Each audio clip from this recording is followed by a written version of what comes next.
महामहिम राष्ट्रपति जी के अभिभाषण में मुझे बोलने का अवसर मिला है।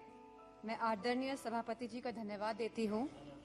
जहां राष्ट्र की विविधता और अधिक उज्जवल होने की बात कही गई है, वहीं देश की एकता मजबूत और अटल होने की भी बात करी गई है। हम सभी सांसदगण इस बात को मानते हैं, इस बात से सहमत हैं। लेकिन लगभग एक दशक से जिस विश्वास के साथ देशवासियों ने 2 बार एक स्थिर सरकार चुनी है, जहां आत्मनिर्भर बनने की बात कही गई है, जहां भ्रष्टाचार मुक्त होने की बात कही गई है, जहां स्मार्ट सिटी की बात कही गई है, जहां कालाधन वापस लाने की बात कही गई है, वहीं आज हमारे समक्ष हिडेनबर्ग की भी रिपोर्ट आई है, जहां मैं समझती हूं कि सरकार प्रतिबद्ध है देश के प्रति कि उसे जवाब देना पड़ेगा कि हिडेनबर्ग की रिपोर्ट में क्या सच्चाई है। जहां हमारे किसानों ने 2014 में ये आस जागी थी हमारे किसानों की कि ये आप लोगों ने विश्वास दिलाया था कि उनकी आय 2022 तक दुगनी हो जाएगी।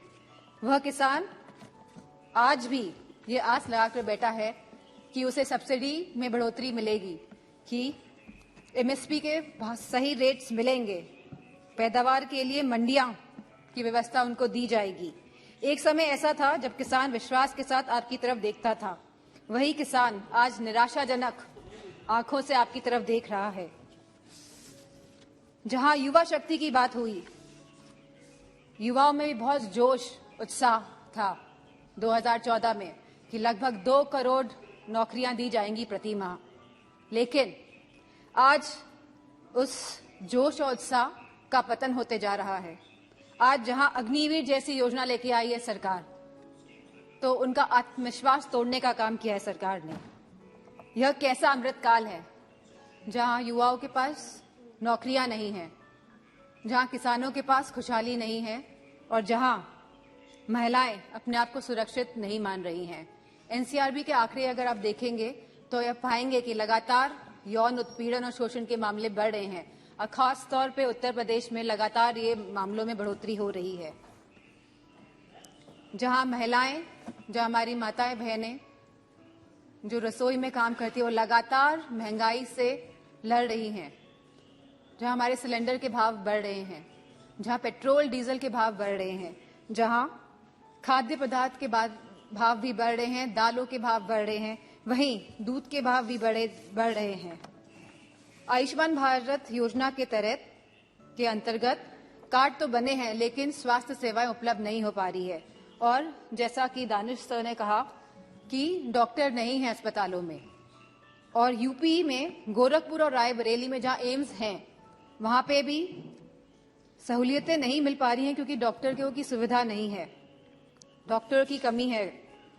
मेक इन इंडिया के अंतर्गत सरकार कई करोड़ों रुपए खर्च कर रही है जहां प्रचार में, वहीं उत्तर प्रदेश में एक भी बड़ा कारखाना नहीं लगा है।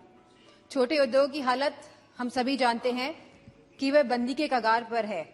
वहीं सरकार लगातार आयात को बढ़ावा देकर अपने कुछ पूंजीपति दोस्तों को, अपने कुछ पूंजीपति मित्रों को आगे बढ़ाने का काम कर रही है।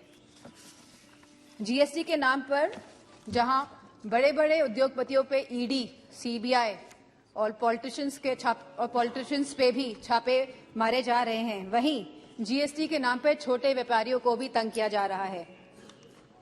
वहां पे भी लगातार छापेमारी की जा रही है।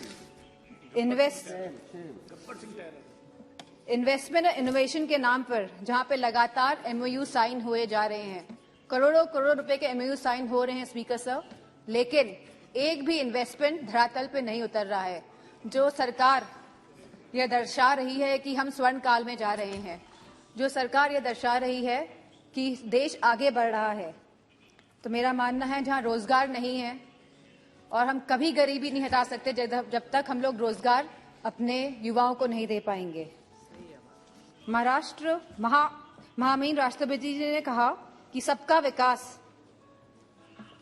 और सबका साथ की बात भी करी है, लेकिन उत्तर प्रदेश में नियुक्तियों में सबसे ज्यादा भेदभाव भाजपा की सरकार में हुआ है। यदि कुलपतियों और प्रोफेसरों की नियुक्ति को देखा जाएगा तो सभी वर्गों को सम्मान नहीं मिला है। जहां राष्ट्रपति जी ने अनुसूचित जाति, जनजाति, पिछड़ा वर्ग, अति पिछड़ा वर्ग की भी बात करी है, लेकिन जातिगत जनगणना की बात नहीं हुई है। अगर हमें सही मायनों में अनुसूचित जनजाति, अनुसूचित जाति, पिछड़ा वर्ग, अति पिछड़ा वर्ग लोगों को सम्मान देना है, उनको हक और सम्मान देना है, तो हमें जातिगत जनगणना पर भी बात करनी चाहिए। इसी के साथ जहां कहा गया था कि नमामि गंगे, जहां गंगा की सफाई की बात करी गई थी, गंगा में क्रूज चलाने की कभी बात नहीं करी गई थी। जहां गंगा की सफाई की बात करी गई थी, आज भी गंगा का पानी शुद्ध नहीं हो पाया है, क्योंकि जब काली नदी और यमुना का गंदा पानी गंगा में जाएगा, जब तक ये नदियां शुद्ध नहीं होंगी तब तक गंगा का पानी भी साफ नहीं हो सकता है। तो मेरा मानना है कि सरकार संवेदनशील नहीं है इन मामलों को लेके, और जहां सरकार कोविड की बात करती है, अपनी पीठ दबाती है लगातार, वहीं पे हम सभी जानते हैं कि कोविड में क्या स्थिति हुई थी भारत की।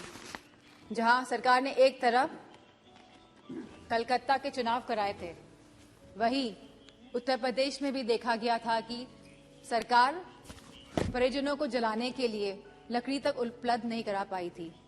तो मेरा मानना है कि जो आप स्वर्ण भारत की बात कर रहे हैं और आने वाले 25 सालों की बात कर रहे हैं, आप बीते हुए एक दशक की बात नहीं कर रहे हैं, जहां आप लगभग 10 साल का आप अपना टेन्योर, अपना काल खत्म करने जा रहे हैं। लेकिन आप जो आगे की बात कर रहे हैं और 2014 की पहले की बात कर रहे हैं, लेकिन आप अपने दशक की बात नहीं कर रहे हैं। तो इन्हीं शब्दों के साथ मैं अपनी बात को खत्म करना चाहूंगी और आदरणीय स्पीकर साहब को धन्यवाद देना चाहूंगी। धन्यवाद। Next speaker Shri Nishikant Dubey ji.